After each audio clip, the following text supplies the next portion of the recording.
I'm Paul Garabedian, Senior Media Analyst for Comscore, and I'm here to talk about James Cameron. James Cameron is one of the most successful film directors of all time, and after bursting onto the scene back in 1984 with the original classic Terminator, he established himself as both a technically sophisticated filmmaker and a visionary force to be reckoned with.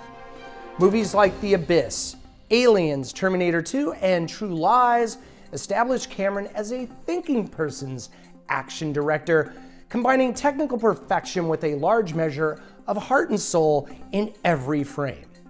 Of course, it was with the release of Titanic back in December of 1997 that James Cameron redefined the term blockbuster with a romantic adventure that resonated across the globe and at the time rose to become the highest grossing film ever and collected numerous awards and accolades, taking home 11 Oscars, including Best Picture and of course, Best Director at the Academy Awards in 1998. Notably, according to our Comscore data, 2 of the top 6 highest grossing films globally of all time, including the original Avatar, which now stands as the highest grossing film of all time with $2.9 billion, belong to the director. Now, with the debut in theaters set for December 16 of Cameron's long-awaited 3D epic Avatar: The Way of Water, Cameron hopes to add another of his films to the top 10 highest grossing of all time.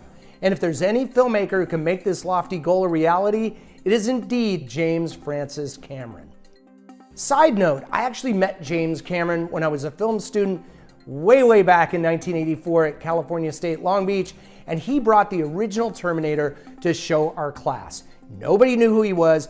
After the film, he graciously stood outside and talked with a handful of us students about the movie, and we peppered him with questions. At the time, we had no idea how monumental this young filmmaker would become.